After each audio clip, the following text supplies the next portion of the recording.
Bismillahirrahmanirrahim. Assalamualaikum warahmatullahi wabarakatuh.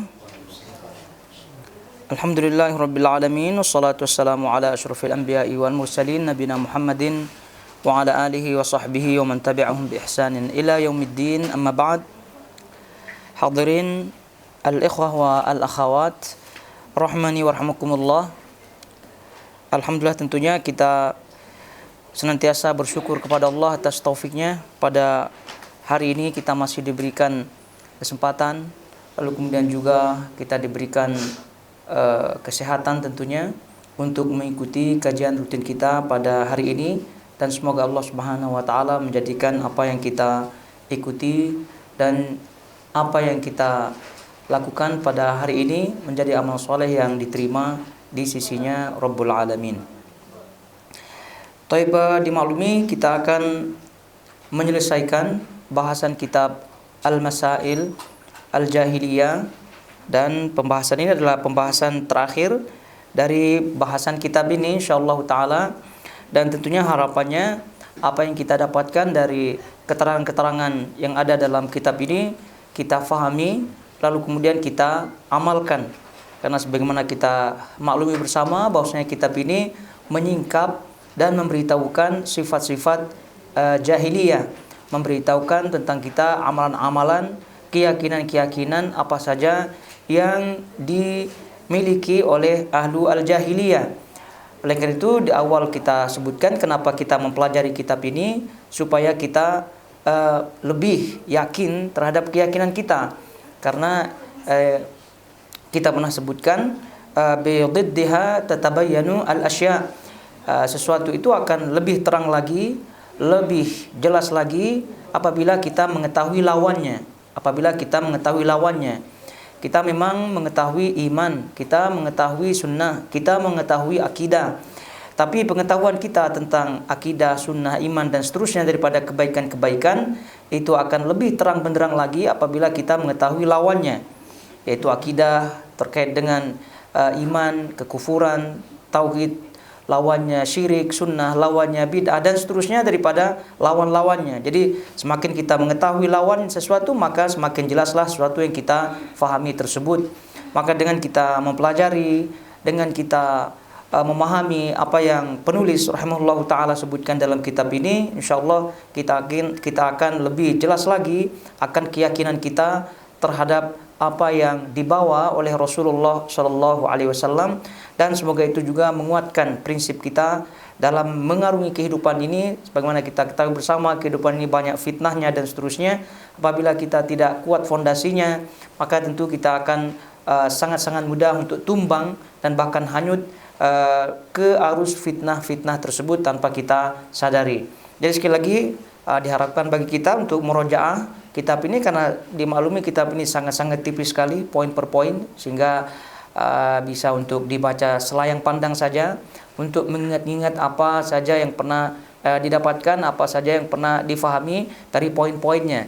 Sehingga kalau ada yang tidak difahami, ya silahkan ditanyakan, dan insyaallah terkait dengan poin-poin ini ada kait mengait dengan kitab At-Tauhid, ada kait mengait dengan kitab At-Tauhid. Maka kalau ada pertanyaan dan seterusnya yang nanti kita bahas lagi di bahasan kitab At-Tauhid insyaallah taala. Taibah, sekarang kita melihat ya poin yang ke 120. Kata beliau rahimahullahu taala di situ al-ishruna ba'da al-mi'ah sadduhum an sabilillah man amana bihi.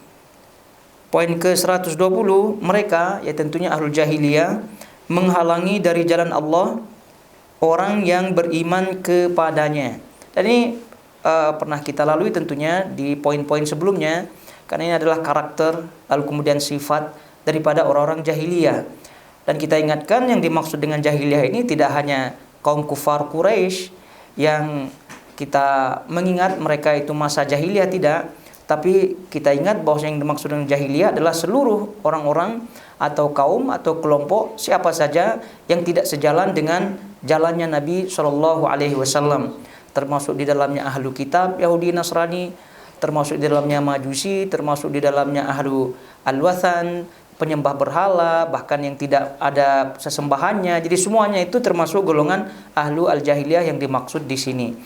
Adapun poin yang ke-120 ini kita fahami bersama. Ini ada karakter orang yang tidak suka, karakter orang yang hasad, karakter orang yang benci. Dan kita ketahui bersama, orang-orang yang tidak sejalan dengan Nabi SAW itu kebenciannya sudah sampai di ubun-ubun. Kalau kata orang, ubun-ubun maknanya sudah sampai puncaknya. Sehingga cara apa saja mereka lakukan, mereka halalkan. Ini kalau kita melihat dari perjalanan Anbiya, dari perjalanan Rasul SAW, Nabi SAW, ya kita fahami bersama. Dan di dalam sirah Nabi SAW itu sangat-sangat jelas dan terang benderang sekali bagaimana cara-cara mereka untuk mencegah jalan-jalan dakwah Nabi SAW. Itu sudah jelas sekali. Dan ini adalah karakter orang jahiliyah. Bagaimana sahabat-sahabat Nabi SAW disiksa. Ammar bin Yasir, kalau kita membaca sejarahnya, ibu dan bapaknya meninggal dunia, mati syahid fisabilillah, dan bahkan disebutkan sebagai orang yang mati syahid pertama di dalam Islam. Lalu kemudian Bilal bin Rabah, dan bahkan Nabi SAW sendiri pun itu kita ketahui bersama, dihina, dicaci, bahkan disakiti dan seterusnya. Dan ini adalah bentuk-bentuk daripada saddun an sabilillah, mencegah, melarang, menghalangi seseorang daripada jalan Allah. Dan kalau kita melihat apa yang disebutkan oleh Allah Subhanahu wa taala terkait dengan orang-orang yang menghalangi seseorang di jalan Allah Subhanahu wa taala, itu banyak ayat-ayatnya yang mengancam mereka, Jadi kalau kita melihat dalam surah Al-A'raf ya, ayat 44 sampai ayat 45, itu kan di situ kisahnya ahlu surga atau dialog antara ahlu surga dengan ahlu neraka, penduduk surga dan penduduk neraka di situ. Jadi mana ada ashabul jannati ashaban nar. Jadi ketika penduduk surga memanggil penduduk neraka, an qad wajadna ma wa'adana rabbuna haqqan, apakah kalian telah mendapatkan janji Allah Subhanahu wa taala kepada kalian yang benar itu?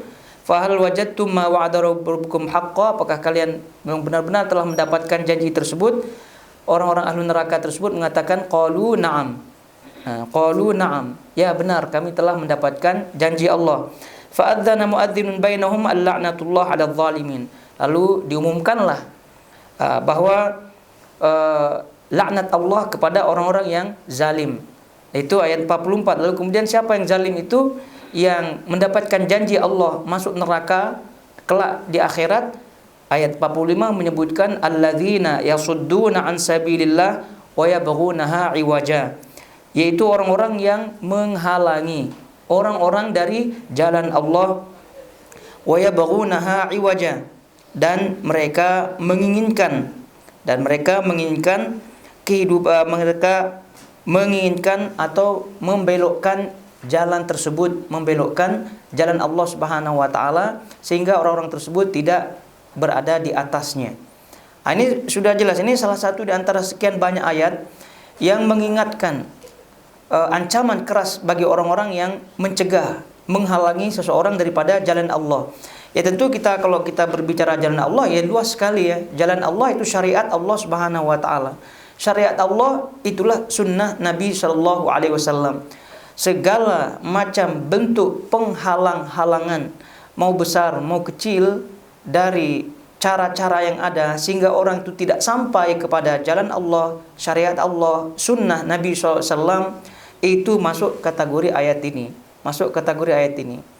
Karena apa? Karena lawan daripada amal ini kita ketahui bersama, besar sekali janji Allah di situ, yaitu memberikan hidayah kepada orang, memberikan petunjuk kepada orang, memberikan laluan jalan kepada orang. Itu kan besar sekali.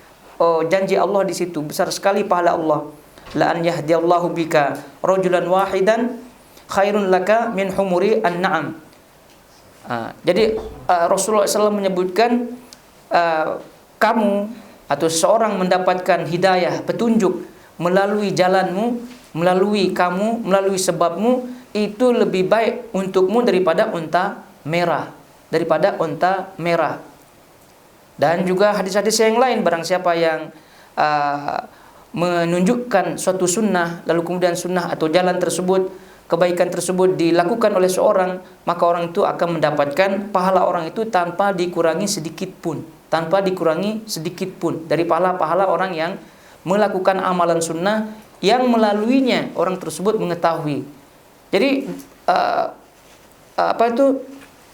kebalikannya itu sangat besar sekali. Jadi orang yang memberikan laluan kepada orang untuk mendapatkan hidayah, Allah berikan janji, Allah berikan pahala, Allah berikan ganjaran yang begitu besar, maka konsekuensinya pun demikian. Al-jaza min jinsil amal. Jadi balasan itu sesuai dengan amalan. Jadi ketika orang itu diberikan janji pahala besar oleh Allah Subhanahu wa taala, ketika memberikan laluan, hidayah, petunjuk kepada orang lain, maka ketika dia mencegah, menghalangi jalan orang tersebut menuju Allah Subhanahu wa taala, itu ancamannya pun sangat-sangat keras sekali. Jadi orang itu hadirin semuanya, al-ikhwa wal akhwat rahmani wa rahmakumullah, ini juga peringatan bagi kita dan juga sekaligus nasihat bagi kita supaya kita tetap semangat untuk mengajak orang menuju hidayah. Ya, siapa tahu orang yang kita ajak hidayah tersebut itu lebih baik daripada kita. Harapan kita ya sama-sama menjadi orang baik. Tapi kadang ada orang yang kita ajak itu lebih semangat. Ada orang yang awalnya mengajak orang ikut kajian. Rupanya yang diajak ikut kajian ini lebih semangat daripada dia yang mengajak lebih dahulu. Itu banyak terbukti demikian. Tapi yakinlah, apabila orang yang mengajak tadi ikhlas dalam mengajak orang yang tadi akhirnya semangat, lebih rajin, maka insya Allah ini amal jariah. Walaupun dia orang yang mengajak tadi mungkin tidak ikut kajian lagi, sudah putus kajian lagi dan seterusnya, tapi yakinlah amalnya insya Allah akan terus mengalir. Karena tadi kata Nabi SAW, bagi mereka yang menunjukkan suatu petunjuk, sunnah dan seterusnya kemudian diamalkan, maka dia akan mendapatkan pahala orang yang mengamalkannya tersebut tanpa dikurangi sedikit pun. Ini sekali lagi sebagai penyemangat bagi kita, lalu kemudian sebagai peringatan bagi kita, jangan pernah kita menghalang-halangi seseorang untuk menuju ke jalan Allah. Jadi sekali lagi, jalan Allah sangat luas, tadi kita sebutkan syariat Allah, semua ajaran-ajaran sunnah Nabi SAW, semua itu adalah bentuk daripada jalan-jalan Allah Azza wa Jal. Jadi sekali lagi, sifat khisal ahlu al-jahiliyah yang ini mencegah, menghalangi seorang daripada jalan Allah Subhanahu wa taala, sudah wadih, sudah jelas ya, bahwa ini adalah perkara yang tidak bisa ditawar-tawar lagi, Jadi oleh karena itu kalau kita melihat fenomena semacam ini, ya kita fahami bersama betapa banyak kawan-kawan kita, saudara-saudara kita yang baru mengamalkan sunnah Nabi SAW, lalu kemudian dicegah-cegah, lalu kemudian dibuli, bahkan diancam-ancam dan seterusnya. Dan ini banyak terjadi di negeri kita tentunya. Kalau di sini alhamdulillah ya tidak ada seperti itu, alhamdulillah. Ya kecuali kalau orang-orang yang mungkin sakit hati dan seterusnya. Tapi kalau kita di negeri kita, itu sudah ancamannya sudah keras, sudah main fisik bahkan dan seterusnya. Ya semoga Allah Subhanahu wa taala melindungi kawan-kawan kita, saudara-saudara kita yang berusaha mengamalkan fi sabilillah, mengamalkan di jalan Allah, syariat-syariat Allah, sunnah Nabi SAW, dan juga dalam waktu yang sama kita berdoa kepada Allah Subhanahu wa taala agar kita tetap semangat tentunya untuk meniti jalan Allah dan membuka bagi orang-orang yang ingin meniti jalan tersebut dengan menunjukkannya, dengan memberikan semua yang kita mampu agar mereka mendapatkan petunjuk di jalan Allah Subhanahu wa taala. Jadi banyak sekali ayat-ayat yang menyebutkan terkait dengan ini. Contoh lagi kita sebutkan surah An-Nahl ayat 88. Allah Subhanahu wa taala menyebutkan alladzina kafaru wa saddu an sabilillah zidnahum adzaban fawqal adzab bima kanu yufsidun. Jadi orang-orang yang kafir kemudian wasaddu an sabilillah, lalu kemudian mereka menghalangi orang-orang dari jalan Allah, zidnahum adzaban fawqal adzab, kami akan menambahkan azab di atas azab yang normal. di atas azab yang normal. Makanya mereka akan dilipat gandakan azabnya. Bima kanu yufsidun. Kenapa? Karena sebab kerusakan yang mereka lakukan. Karena sebab kerusakan yang mereka lakukan. Karena sudahlah kafir, lalu kemudian ditambah lagi dengan mencegah orang-orang menuju jalan Allah, maka azabnya akan dilipat gandakan oleh Allah Subhanahu wa taala. Karena mencegah seseorang daripada jalan Allah ini adalah bentuk kerusakan, bentuk ifsad, bentuk merusak. Maka salah satu di antara ancaman Allah Subhanahu wa taala adalah dilipat gandakannya azabnya nanti pada hari kiamat. Naudzubillah min dzalik. Jadi orang-orang yang mencegah seseorang dari jalan Allah termasuk daripada ifsad, termasuk merusak. Lalu kemudian orang yang merusak termasuk orang-orang yang zalim, termasuk orang-orang yang zalim. Tadi kita sebutkan kisah bocoran dari Allah Subhanahu wa taala, dan itu akan pasti terjadi, di mana orang-orang atau penduduk surga tadi memanggil penduduk neraka dan bertanya kepada penduduk neraka apakah mereka mendapatkan janji Allah yang benar tadi, yang bahwa Allah menjanjikan ketika di dunia akan mendapatkan neraka dan seterusnya. Mereka pun menyatakan ya benar, kami telah mendapatkannya. Lalu kemudian diumumkan bahwa mereka laknat Allah bagi orang-orang yang zalim. Rupanya orang-orang yang zalim itu adalah alladzina yasudduna an sabilillah. Jadi orang-orang yang mencegah, menghalangi seseorang daripada jalan Allah. Nah, itu dia. Jadi sekali lagi hal seperti ini menjadi lagi-lagi kita sebutkan menjadi pengingat, menjadi penyemangat bagi kita. Kalaupun kita tidak mampu untuk melakukan sesuatu, maka janganlah mencegah, menghalangi seseorang untuk melakukan sesuatu amal baik tersebut. Taib. Jadi adapun perilaku lalu kemudian amalan orang-orang kufar terkait dengan sad an sabilillah, terkait dengan menghalangi jalan Allah, itu sudah jelas sekali ya, sudah jelas sekali. Bagaimana mereka tadi kita sebutkan sejak dari zaman Nabi Nuh sampai zaman Nabi Shallallahu Alaihi Wasallam pun mereka tidak pernah putus asa dalam berusaha semaksimal mungkin, sekeras mungkin untuk mencegah, menghalangi Nabi SAW, menghalangi pengikut-pengikut Nabi untuk mengikuti Nabi, menjalani di atas jalan Allah Subhanahu wa taala. Sampai akhir zaman kita pun kita yakini mereka terus akan berusaha semaksimal mungkin, walaupun mulutnya manis di hadapan kita, walaupun akhlaknya konon baik sangat luar biasa, tapi yakinlah itu tidak akan pernah api dendam semacam tadi dari pendahulunya, dahulu kala dan sampai sekarang tidak akan padam. Jadi sekali lagi itu karakter orang seperti itu tidak akan mungkin akan terlepaskan. Jadi itu kita mesti hati-hati terkait dengan hal ini. Lalu kemudian selanjutnya poin berikutnya, karena ada kait juga dengan poin yang ini, dan kita langsung saja ke poin berikutnya, yaitu poin yang ke-121. Poin ke-121. Jadi poin ke-120 itu kita ambil pelajaran, kita mesti waspada. Lalu kemudian kita juga jangan sampai seperti mereka. Maknanya adalah kita tetap semangat menunjukkan jalan kepada orang-orang, ya minimal menyebarkan undangan kalau ada undangan WhatsApp gitu ya. Tapi masalahnya keseringan menyebarkan undangan itu kadang-kadang melumpuhkan semangat. Ya, melumpuhkan semangat. Jadi setiap undangan dia lihat, sebarkan, forward, sebarkan. Rupanya dia yang menyebarkan tidak hadir. Itu masalah juga. Jadi sekali lagi jangan sampai seperti itu. Ini kita pahami poinnya, bahwa janji Allah sangat besar. Dalam waktu yang sama ancamannya sangat besar juga. Maka Allah Maha tahu, Allah Maha mengetahui siapa di antara kita yang tulus ikhlas dalam mencapai, dalam mencari janji-janji Allah Subhanahu wa taala. Taib. Jadi poin yang ke-121 kita melihat di situ, kata beliau al-hadiyata wal 'ishrun ba'da al-mi'ah mawaddatuhum al-kufri wal kafirin. Kecintaan mereka kepada kekafiran dan orang kafir. Ya, poin ini terjadi karena tidak faham atau sengaja tidak faham, atau bahasa kita cuek ya, cuek. Tidak mau tahu terkait poin 120.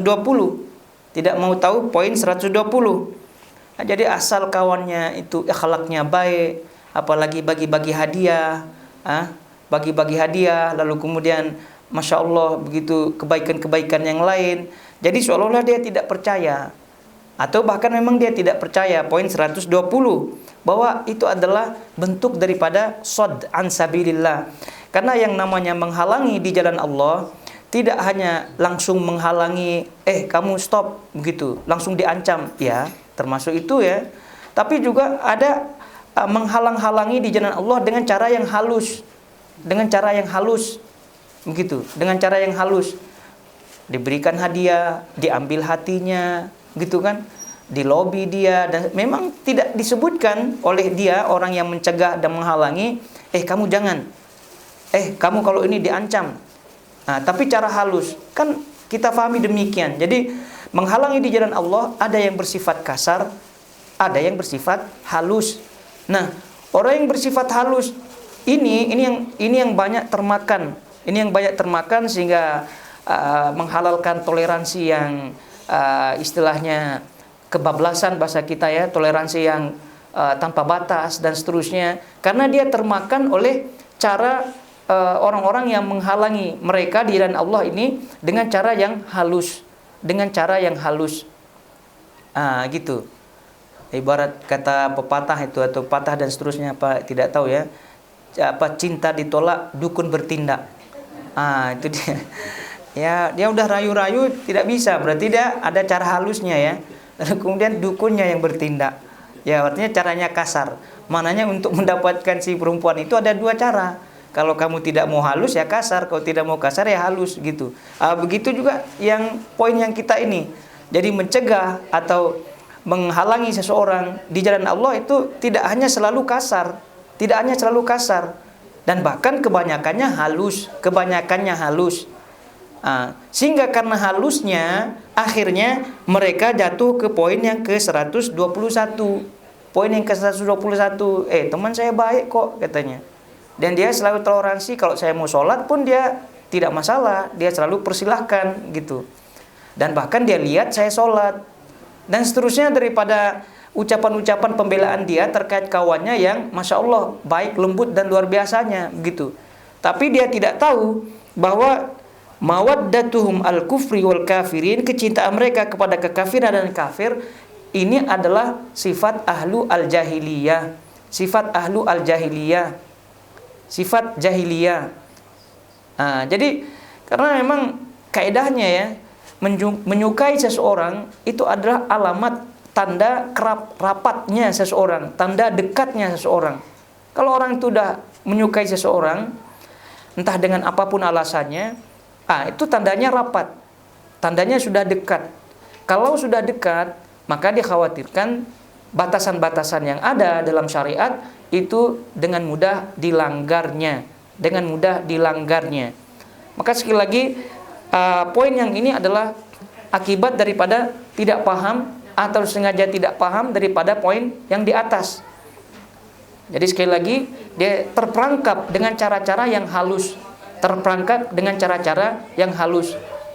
Jadi oleh itu poin yang ke-121 ini kita ingatkan, dan inilah yang sering kita ingatkan, istilah al-wala dan juga istilah al-bara.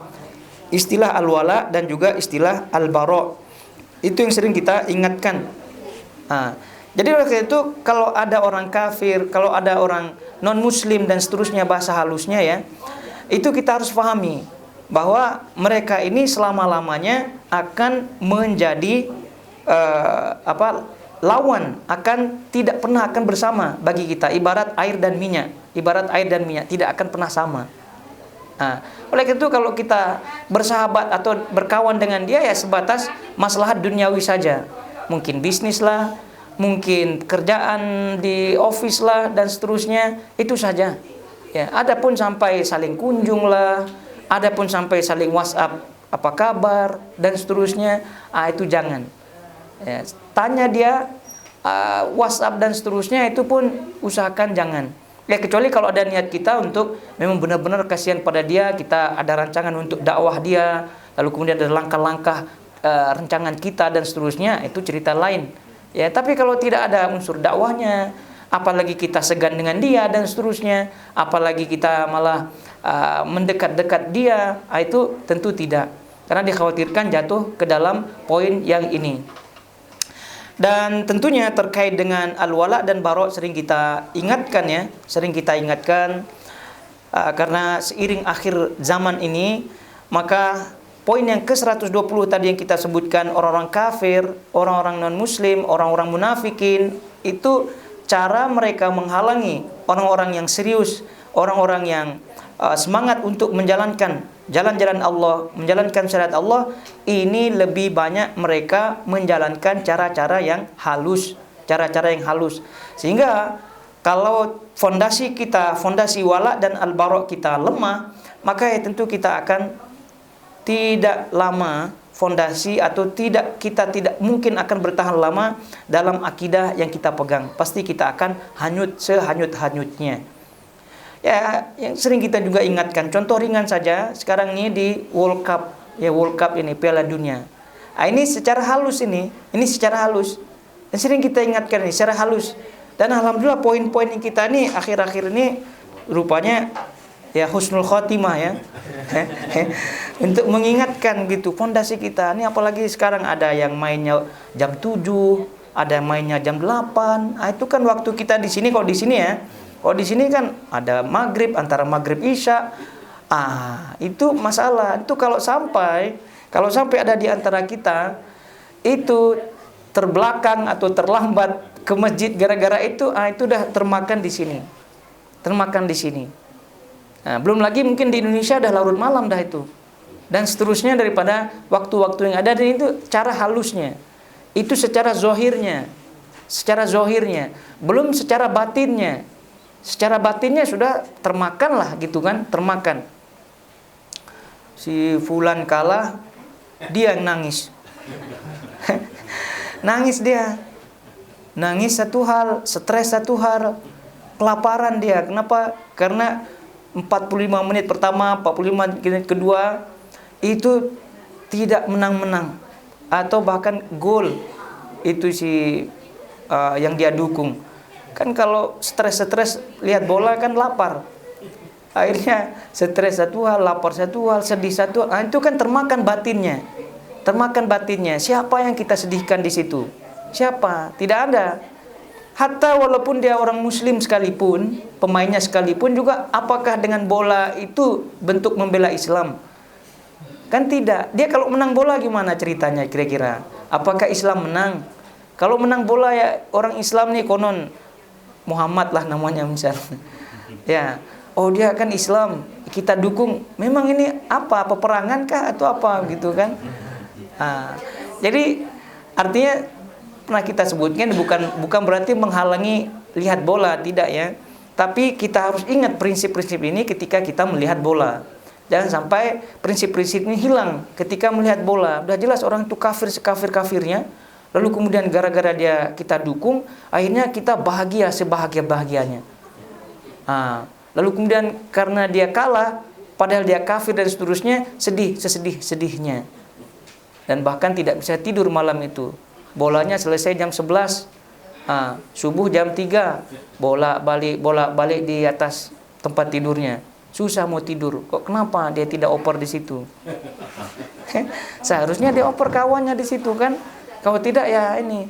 Rupa-rupanya dia tidak bisa tidur karena nanti di office-nya akan berdiskusi dengan temannya. Lanjut rupanya di office-nya.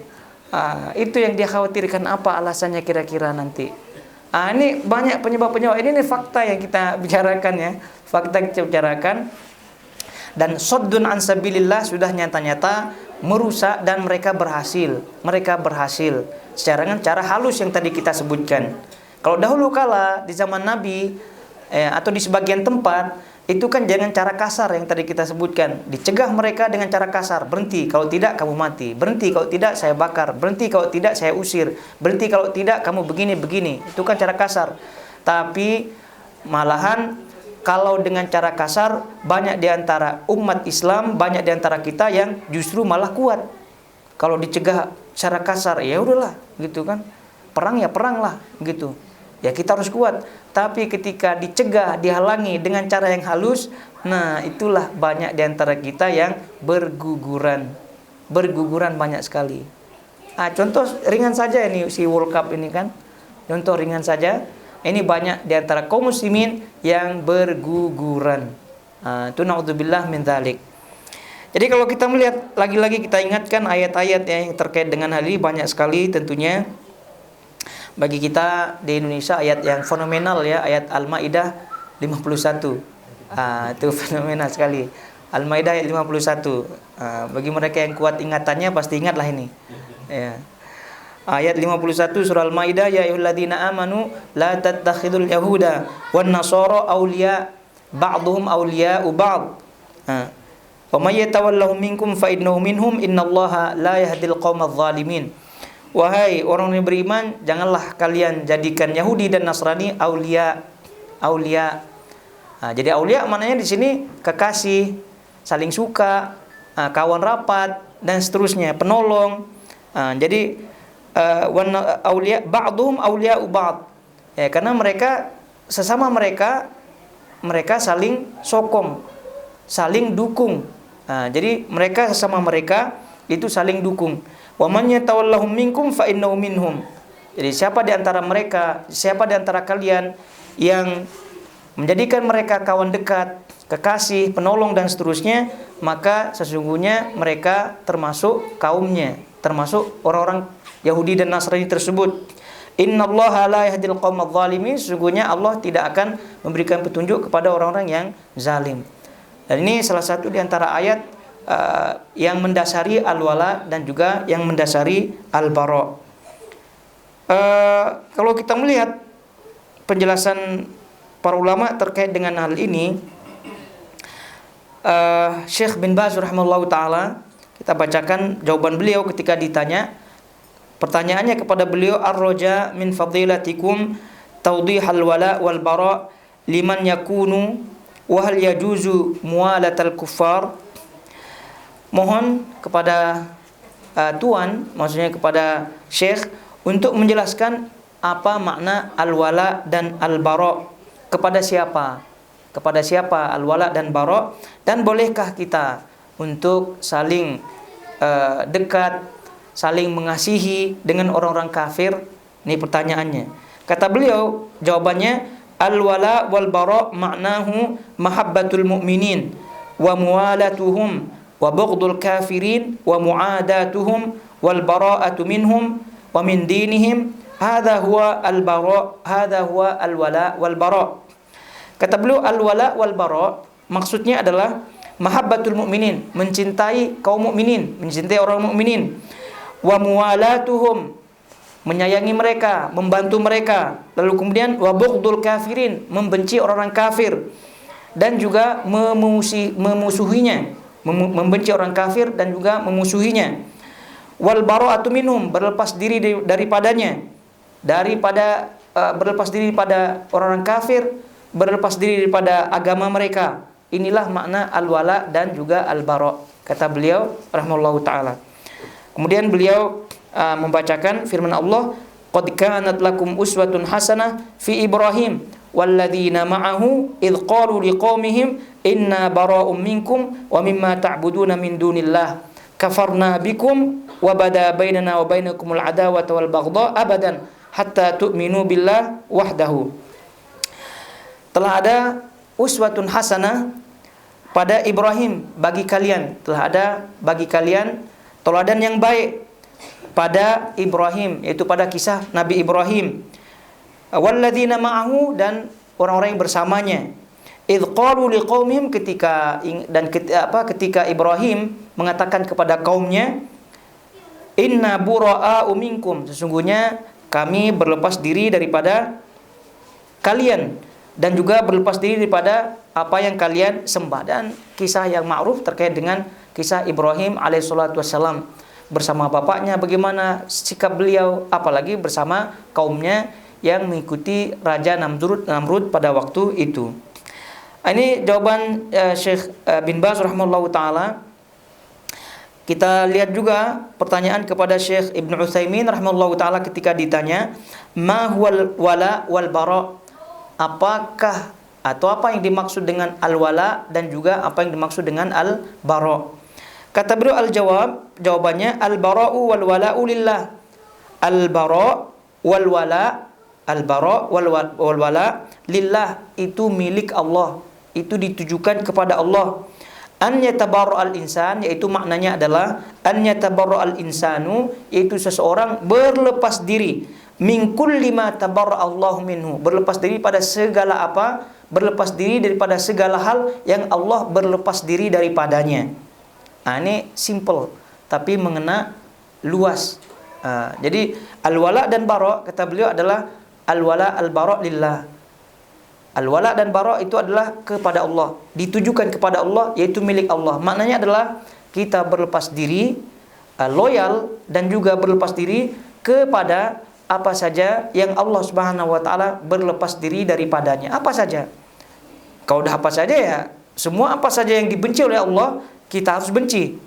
Jadi kalau kita masih juga tidak benci apa yang tidak dibenci oleh Allah, ya berarti wala dan bara' kita tidak atau belum sampai, belum sempurna, atau bahkan tidak ada. Naudzubillah min dzalik. Lalu kemudian kalau kita melihat jawaban daripada Syekh Shalih Al-Fauzan hafizahullah taala ketika menjelaskan makna al-wala dan al-bara', kata beliau min anwa'i muwalatil kuffar wa huwa al-mudhaharah, wa illa fal muwalat tashmal al-mahabbah bil qalbi wal mudhaharah 'ala al-muslimin wal thana' wal madah lahum ila ghairi dhalika. Jadi kata beliau di antara di antara macam atau jenis muwalatul kuffar, jenis menyayangi, dekat, rapat dengan orang kufar, yaitu wala dengan orang kufar, termasuk jenis di antara jenis wala tadi kan maknanya kasih sayang, dekat dan seterusnya. Wala, loyal kepada orang kufar, termasuk di antaranya adalah al-mudhaharah, menampakkan kerapatannya, menampakkan kasih sayangnya dengan bentuk apa? Ini kata beliau, wa illa fal muwalat tashmal al mahabbah bil qalbi. Kalau tidak, katanya wala, loyal, kasih sayang kepada orang kafir itu juga boleh berbentuk atau bisa berbentuk batin. Jadi bisa berbentuk zahir, menampakkan, bisa juga berbentuk zahir. Nah, bentuk zahir ini apa bentuknya? Kata beliau as-sana wal madah lahum, yaitu memuji, menyanjung mereka. Lalu kemudian dan seterusnya daripada bentuk-bentuk sokongan, dukungan dan seterusnya. Jadi makna daripada loyal, kata beliau hafizahullah taala, itu adalah mendekat, loyal kepada mereka. Ya tentu al-wala, loyal kepada atau mendekat kepada kaum mukminin itu zahiran wa batinan, secara zahir maupun secara batin. Wala kepada orang kafir zahiran wa batinan, secara zahir maupun secara batin. Ini ada dua saja pilihannya, tidak ada tiga. Jadi kalau kita secara zahir mendekat, maka pertanyaannya kita mendekat kepada siapa? Kita loyal kepada siapa? Zahiran wa batinan. Jadi itu kalau kita mendekat, loyal kepada kaum mukminin, kita harus puji, kita harus bela dan seterusnya. Tapi kalau seseorang mendekat dan loyal kepada orang kafir, lalu kemudian memujinya, lalu kemudian mendukungnya, maka ini adalah bentuk dia loyal, wala kepada orang kafir. Nauzubillah min dzalik. Jadi lagi-lagi kita ingatkan, jadi apa saja bentuk pujian yang mengarah kepada merendahkan kaum muslimin, ini mesti kita harus tolak. Dan itu adalah bentuk daripada al-wala dan bentuk daripada al-bara' yang sahih. Al-wala dan bara' yang sahih. Jadi kalau sudah kita fahami hal ini, maka insya Allah kita akan mampu bersikap dengan sikap yang sahih, dengan sikap yang benar terkait dengan fenomena hiruk pikuk akhir zaman ini. Lagi-lagi kita sebutkan Piala Dunia, World Cup dan seterusnya. Karena ini wala dan barok banyak yang tersandra ibaratnya. Wala dan barok kita tersandra gara-gara happy-happy, kemudian kita terjatuh dan masuk ke dalam perangkap yang tadi kita sebutkan halus. Jadi itu tadi kita sebutkan di awal gitu kan. Kalau cinta ditolak, dukun bertindak.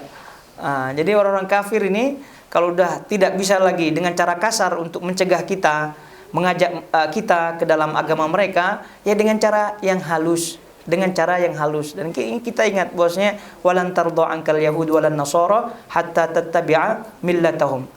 Jadi orang Yahudi dan Nasrani tidak akan pernah ridho kepada kalian sampai kalian mengikuti mereka, Cara-cara yang halus ini yang banyak di antara kita yang berguguran.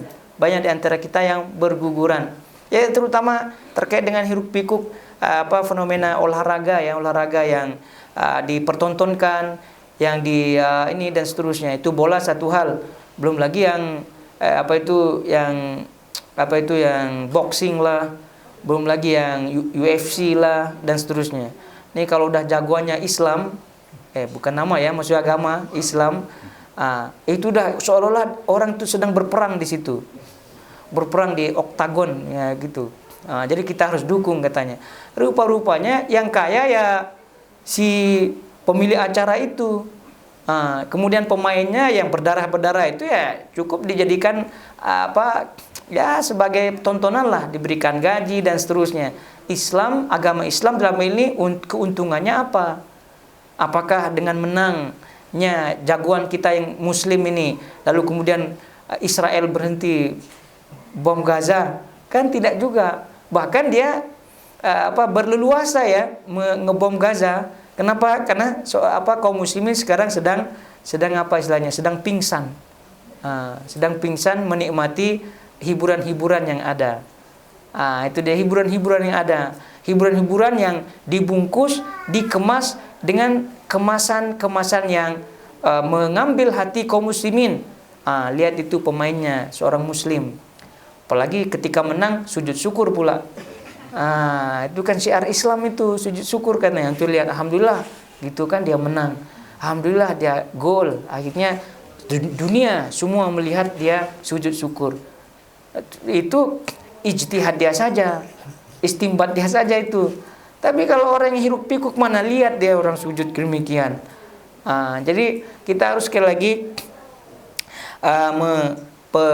luruskan kita punya akidah, karena ini sensitif sekali.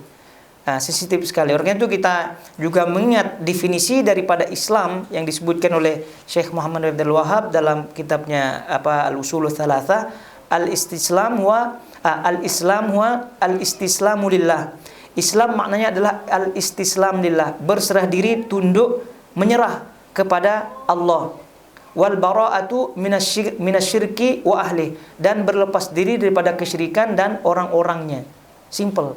Itu definisinya. Jadi kalau merasa Islam tapi belum tunduk patuh kepada Allah, lalu kemudian belum berlepas diri daripada kesyirikan, kekafiran dan orang-orangnya, ya maknanya Islamnya ya belum sempurna. Maknanya Islamnya masih kurang. Maknanya Islamnya hanya melihat di permainan saja, hanya melihat di oktagon kalau orang boxing dan seterusnya. Itulah dia. Jadi pembelaannya terhadap Islam ya sebatas itu saja.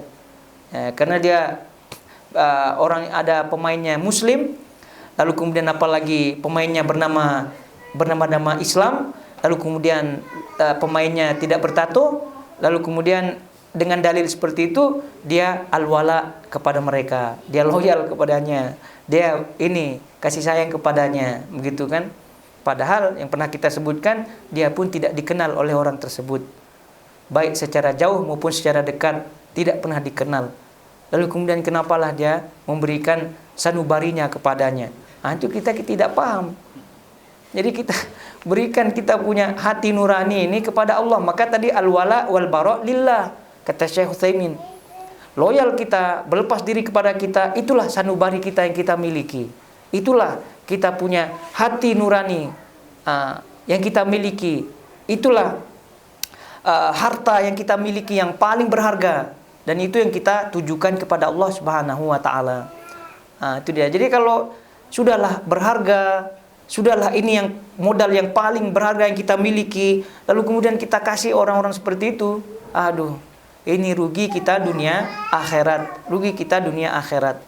Naudzubillah min dzalik.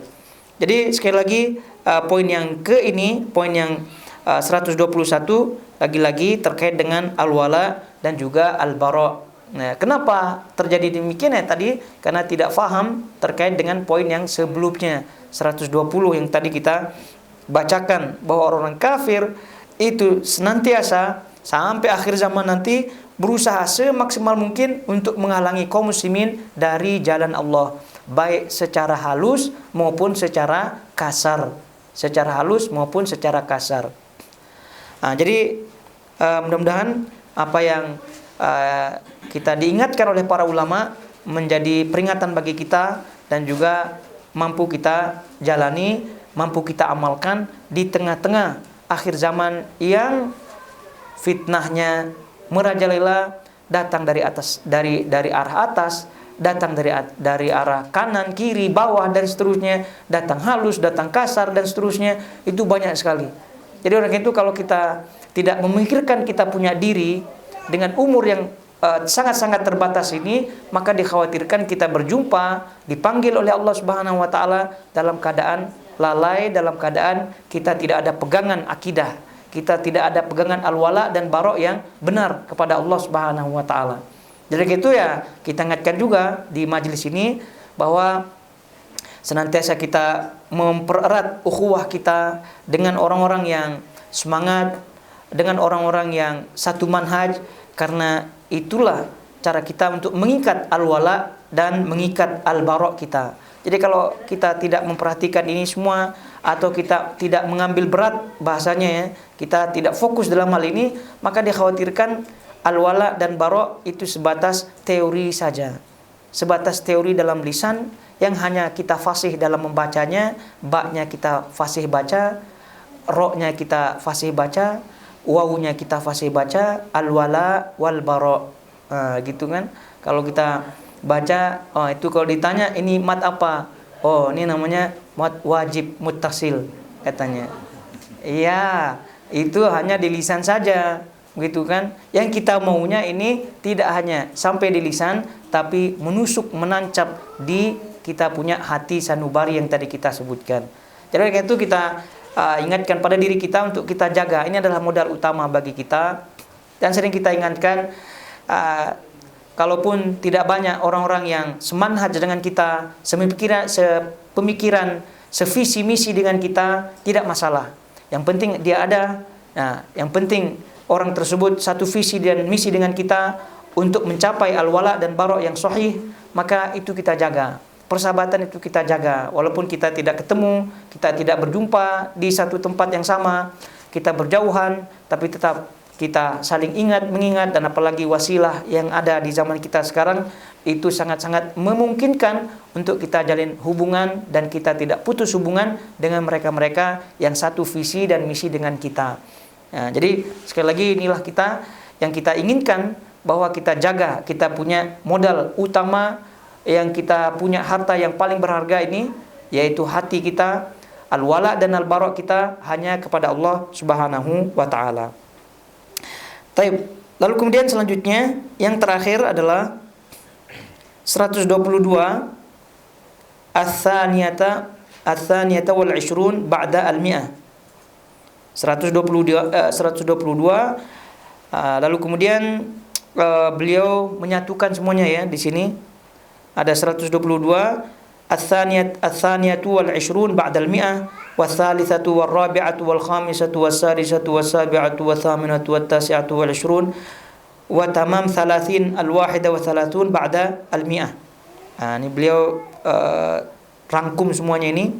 122, 123, 124, 125, 126, 27, 128, 129, 130 sampai 131. Jadi poinnya sampai 131.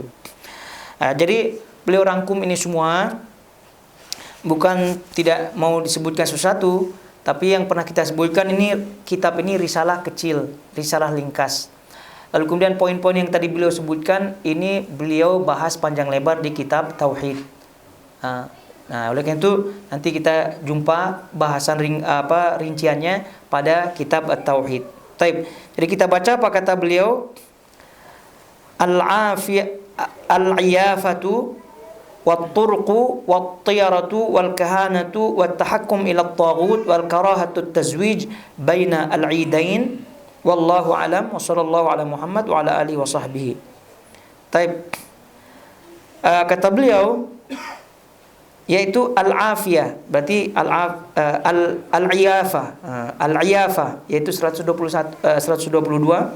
Lalu kemudian at-turuq atau at-turqu, ra-nya sukun ya, at-turqu 123 dan seterusnya, dilihat saja sesuai dengan poin-poinnya.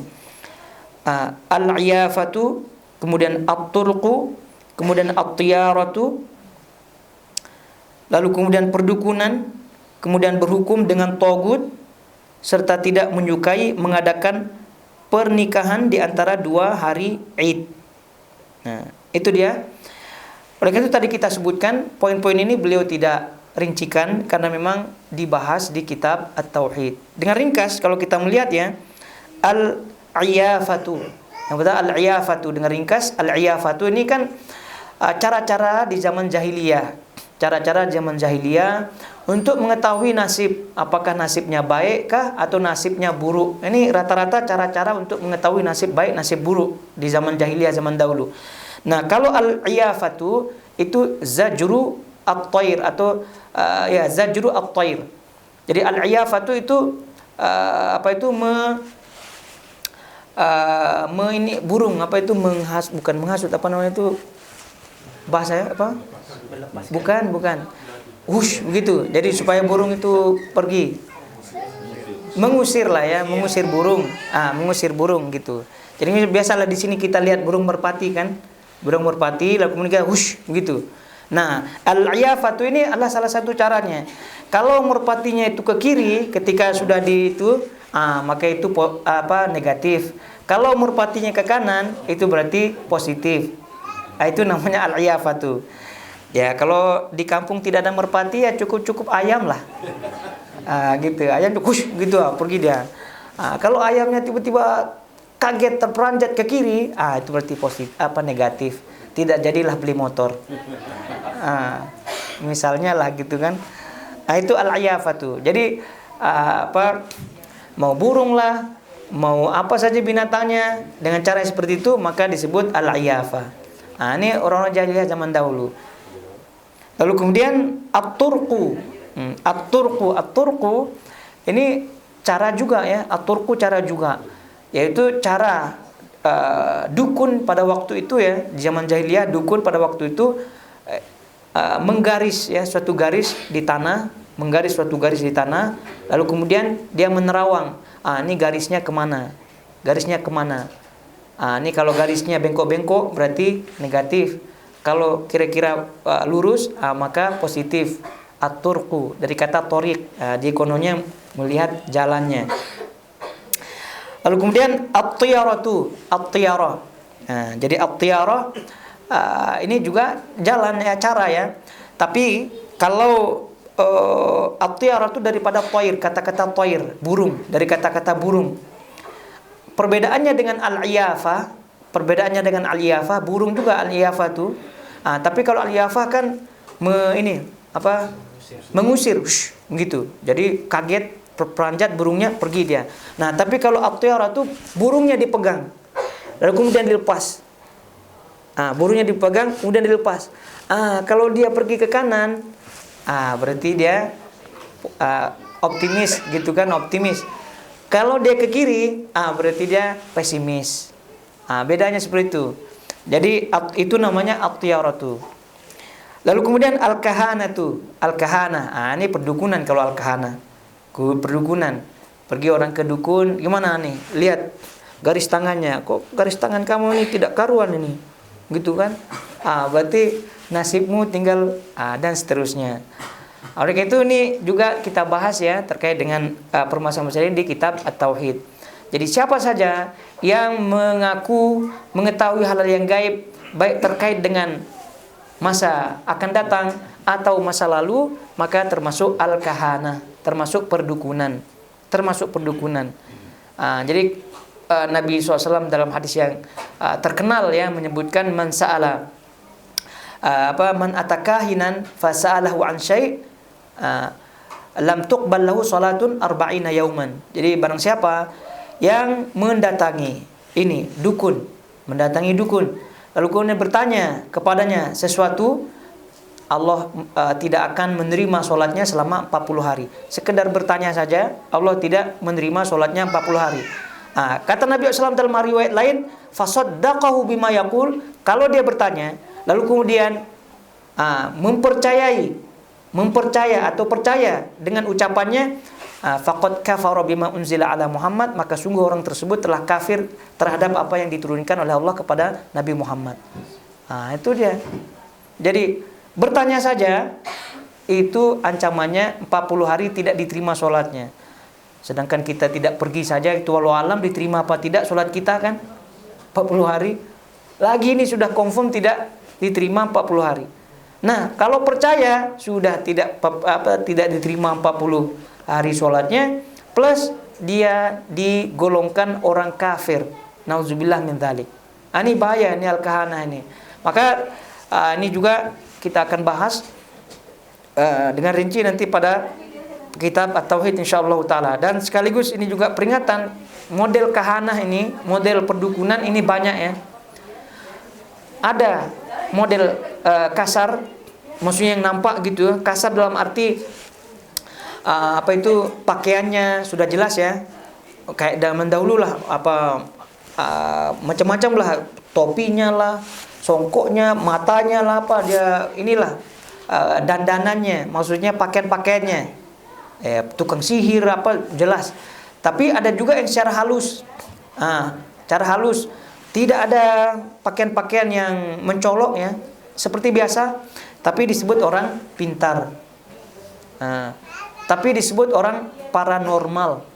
Kalau kita ini orang normal ya, orang normal, tapi mereka paranormal, melebihi di atas normal. Itu hati-hati, itu cara halus.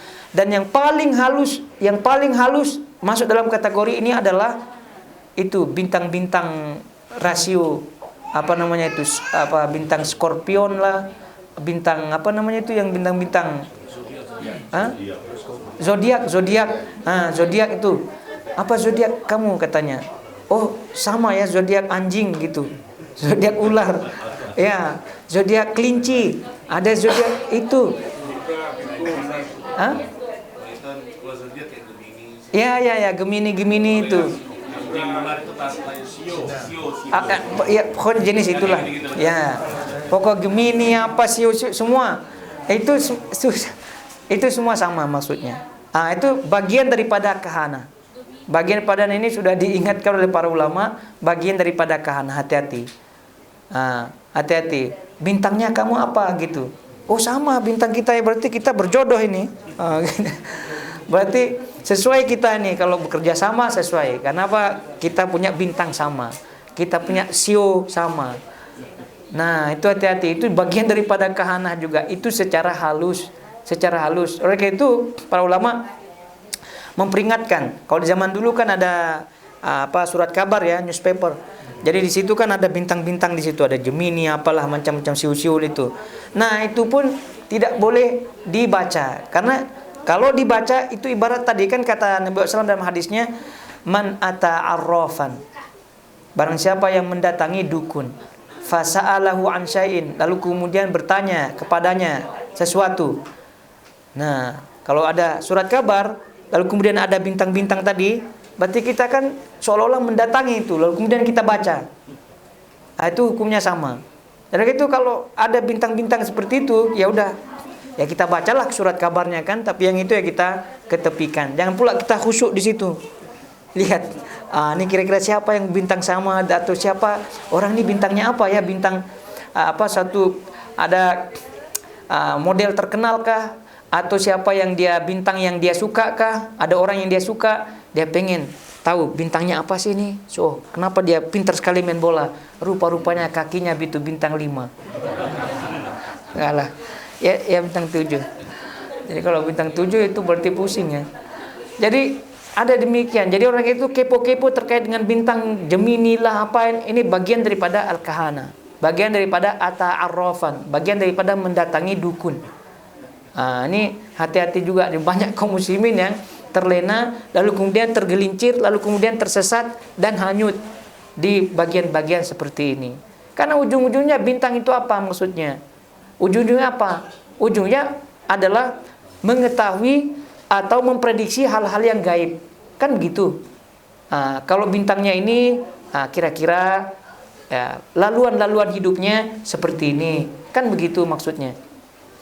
Kalau sionya seperti ini, sepertinya tahun ini dia akan mendapatkan ini dan akhirnya berdasarkan bintang sio dan seterusnya, itulah yang menjadikan dia semangat dalam kehidupan sehari-harinya.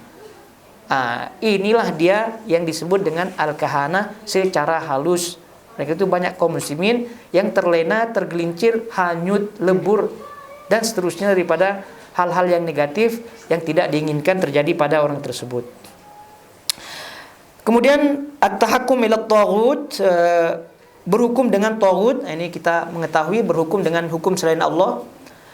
Tentunya dengan syarat ridho ya, dengan syarat ridho, sukarela dan seterusnya, itu tahu hukum tersebut bukan hukum Allah, namun dia ridho menjalankannya, maka termasuk hal ini.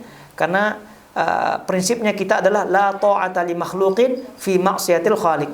Tidak ada taat kepada makhluk dalam hal maksiat kepada Allah, walaupun itu siapa saja, walaupun itu bahkan orang tua kita, bahkan suami kalau istri dan seterusnya. Maka apabila maksiat kepada Allah tidak boleh ditaati, apalagi undang-undang, gitu kan, apalagi undang-undang. Kalau undang-undangnya jelas menyelisihi Allah dan Rasulnya, maka boleh kita tidak taat kepada pemerintah tersebut. Tapi kita ingatkan, tidak taat kepada perintah tersebut, pada undang-undang tersebut, bukan berarti menghalalkan demonstrasi, menghalalkan caci maki, menghalalkan dan seterusnya daripada cara-cara yang tidak dibenarkan dalam syariat. Ini kita untuk pribadi masing-masing, bukan untuk mengajak orang membenci pemerintah dan seterusnya, tidak. Tapi ini kita berbicara prinsip, lalu kemudian prinsip ini kita jalankan secara pribadi. Karena yang namanya pribadi kan tidak ada yang bisa mengekang pribadi kita. Lalu kemudian terakhir ya, wa karahatut tazwij baina al-idain, yaitu tidak menyukai mengadakan pernikahan di antara dua hari Id. Ini orang jahiliyah zaman dahulu cari hari baik dalam pernikahan, cari bulan baik dalam pernikahan. Itu juga di kampung-kampung kita banyak itu, banyak di negeri kita itu banyak. Ini hari baiknya kira-kira apa nih, gitu kan? Lihat lagi si bintangnya, lihat lagi si sionya, gitu kan? Atau mungkin seperti tadi al-iyafah tadi, hush pada ayamnya, rupa-rupanya pergilah dia kepada kalender yang menunjukkan tanggal sekian. Itu nauzubillah. Nah, orang jahiliyah rupanya sudah mencontohkan seperti itu di zaman kita. Kalau di negeri kita kan banyak kan, masing-masing suku itu masing-masing ada caranya. Suku Jawa ada cara menentukan hari baiknya, suku Sasak kalau di Lombok tuh ada cara baiknya, mungkin di Padang ada juga, mungkin di Melayu ada juga, gitu kan, hari baik lah istilahnya, hari baik. Ini bahaya, tidak ada hari baik, tidak ada hari buruk, semuanya baik, karena itu adalah makhluk Allah. Semuanya itu adalah makhluk Allah. Nah, orang-orang jahiliyah ini pantang bagi mereka untuk menikahkan anaknya itu di antara dua hari raya. Di antara dua hari raya, maksud hari Id dan hari Idul Adha dan hari Id. Jadi maksudnya apa? Bukan hari rayanya, tidak ya. Tapi yang dimaksud di sini adalah waktunya. Jadi yang dimaksud di sini bulan Syawal, Dzulqa'dah dengan sebagian Dzulhijjah. Nah, 3 bulan ini kan berada di antara dua hari raya kan, setelah hari raya Idul Fitri kan ada Syawal, kemudian Dzulqa'dah, kemudian Dzulhijjah, baru nanti Idul Adha gitu kan. Nah, bulan-bulan ini itu pantang bagi mereka untuk menikahkan anak mereka, terutama Syawal. Mereka pantang. Jadi mereka cari di luar bulan-bulan tersebut. Nah, kenapa? Ya karena dianggapnya itu hari-hari yang tidak baik. Padahal yang tadi kita sebutkan semua hari adalah baik, semua bulan adalah baik. Oleh karena itu, karena Syawal merupakan pantangan bagi orang jahiliyah zaman dahulu untuk menikahkan anaknya, maka oleh karena itu kita kenal pernyataan yang masyhur daripada Aisyah radhiyallahu taala anha. Tazawwajani Rasulullah SAW fi Syawal. Jadi Rasulullah SAW menikah denganku pada bulan Syawal, kata Aisyah. Oleh karena itu sebagian para ulama menyebutkan sunnah untuk menikahkan dan sunnah untuk walimah itu pada bulan Syawal. Dan sebagian mengatakan demikian. Ini rupanya sebab-sebabnya adalah untuk menantang orang-orang jahiliyah, bahwasanya apa yang mereka benci itu tidak terjadi apapun sama sekali yang tidak diinginkan, bahkan happy-happy. Oleh karena itu sekali lagi ini juga menjadi keyakinan bagi kita, semua hari adalah baik, semua bulan adalah baik, semua waktu adalah baik, karena itu adalah makhluk dari antara makhluk-makhluk Allah, dan bahkan kita tidak boleh mencaci makinya, tidak boleh suuzon kepadanya, karena kalau kita suuzon kepada makhluk Allah berarti kita suuzon kepada Allah Subhanahu wa taala. Baik. Itu kiranya ya, sehingga dengan berakhir poin yang ke-131 yang terakhir tadi, maka berakhir pula bahasan kitab Masail Al-Jahiliyah, dan semoga Allah Subhanahu wa taala memberikan manfaat dari apa yang kita baca, dari apa yang kita pelajari, dan selanjutnya Allah memberikan kita taufik untuk kuat mengamalkannya, untuk istiqomah di atasnya, sehingga nanti pada akhirnya Allah ridho kepada kita dan juga kepada keluarga kita dan juga kepada kaum muslimin yang lainnya. Dan kita berdoa kepada Allah Subhanahu wa taala agar kita dijauhkan dari segala macam fitnah, baik yang fitnah yang zahir maupun fitnah yang batin, sehingga sekali lagi Allah memanggil kita dalam keadaan husnul khatimah, bersih daripada fitnah-fitnah yang merusak kita punya akidah, merusak kita punya amalan dan seterusnya. Baik, sampai di sekiranya wa sallallahu alaihi Muhammad wa ala alihi wasallam. Tapi ini karena ada pertanyaan, jadi kita baca pertanyaannya terlebih dahulu. Assalamualaikum, katanya di sini izin bertanya, bila kita mengagumi atau memuji perilaku yang baik yang dilakukan orang kafir, misalnya orang-orang dari negara tertentu yang tertib antri, bersikap malu ketika berada di ruang publik, ataupun sopan santun mereka yang indah, sementara perilaku sebagian muslim kadang-kadang berlawanan dengan ini, sehingga terkadang kita merasa lebih nyaman berada di antara orang-orang kafir yang baik akhlaknya tersebut, apakah ini termasuk wala yang dilarang? Ya, paragraf awal daripada pertanyaan itu tidak masalah. Jadi mengagumi, memuji perilaku yang baik yang dilakukan oleh orang kafir, misalnya orang-orang dari negara tertentu yang tertib antri, bersikap malu ketika berada di ruang publik, ataupun sopan santun yang mereka memuji dalam hal ini karena faktanya demikian, ini tak masalah. Maka ini tadi kita sebutkan paragraf awal ini tidak masalah. Tapi paragraf akhir ini yang bermasalah, sehingga terkadang kita merasa lebih nyaman. Lebih nyaman. Ini kayaknya bahasanya mendalam sekali. Lebih nyaman. Jadi sekali lagi kita puji dia, ya karena faktanya demikian. Lalu kemudian merasa nyaman. Itu ini boleh menjadi dua mata pisau ya. Dua mata pisau, yang satu beracun, yang satu tidak beracun. Maka hati-hatilah, kewaspadaan tetap ada. Lalu kemudian kita puji dia memang secara faktanya demikian, tapi untuk merasa nyaman, tadi dikhawatirkan bahasa nyaman ini yang kita khawatirkan, karena nanti merasa nyaman akhirnya mati rasa. Itu kan mati rasa jadinya. Jadi yang pernah kita sebutkan pepatah ya, kathratu al-misas tumitul ihsas. Itu kan kata pepatah Arabnya. Kathratul misas tumitul ihsas. Banyak bersentuhan, terlalu banyak bersentuhan mematikan rasa. Banyak bersentuhan mematikan rasa. Ini kaidahnya. Sekali Ya, ala bisa karena biasa kalau bahasa kita, benar. Yang pernah kita contohkan juga dalam kaidah ini kan, masuk kita ke rumah kok bau sekali gitu kan, bau sekali. Setelah seminggu aman-aman saja, kan tidak bau. Giliran kawan kita yang baru masuk yang bau, kan? Kalau kita karena sudah seminggu tidak ada bau, karena kita sudah nyaman ya dengan bau tersebut. Ya, ya. Jadi itu dikhawatirkan ya, kalimat nyaman ini kiranya diedit saja ya. Kasih saja GPT, edit gitu kan, aman. Sekarang diedit supaya bagaimana caranya kata nyaman ini tidak mempengaruhi kita punya psikologi, kejiwaan sehingga kita tidak merasa nyaman. Lalu kemudian masuk kepada kaidah tadi, kathratul misas tumitul ihsas. Jangan sampai karena sering kita merasa nyaman, akhirnya kita pun mati rasa. Jadi intinya memuji kalau dia fakta demikian tak masalah, tapi jangan sampai pujian tersebut masuk dalam hati, lalu kemudian kenyamanan tersebut melahirkan pelanggaran-pelanggaran syar'i yang lainnya.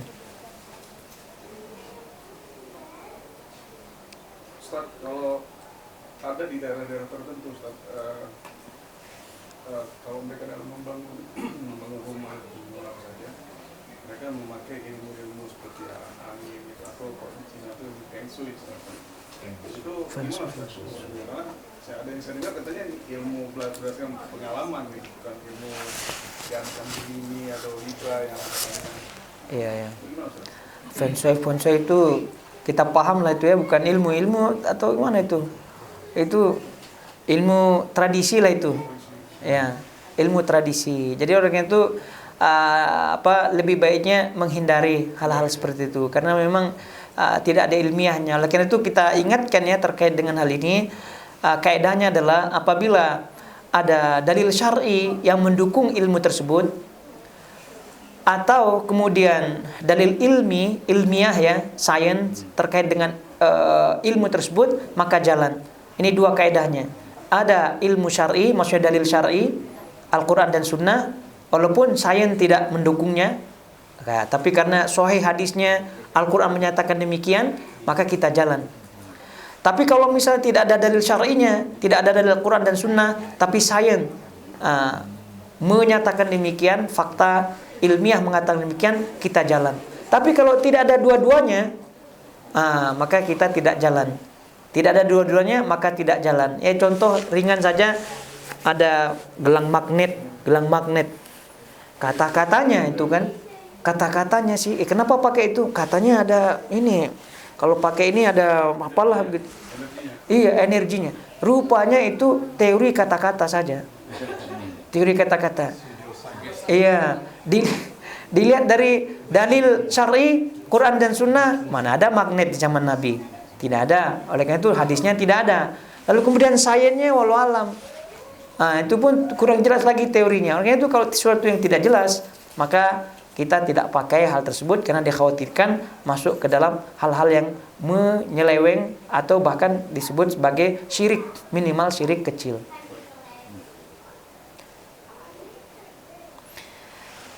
Taib, kiranya sampai di sini. Subhanakallahumma bihamdik asyhadu an la ilaha illa anta astaghfiruka wa atubu ilaik. Wassalamualaikum warahmatullahi wabarakatuh.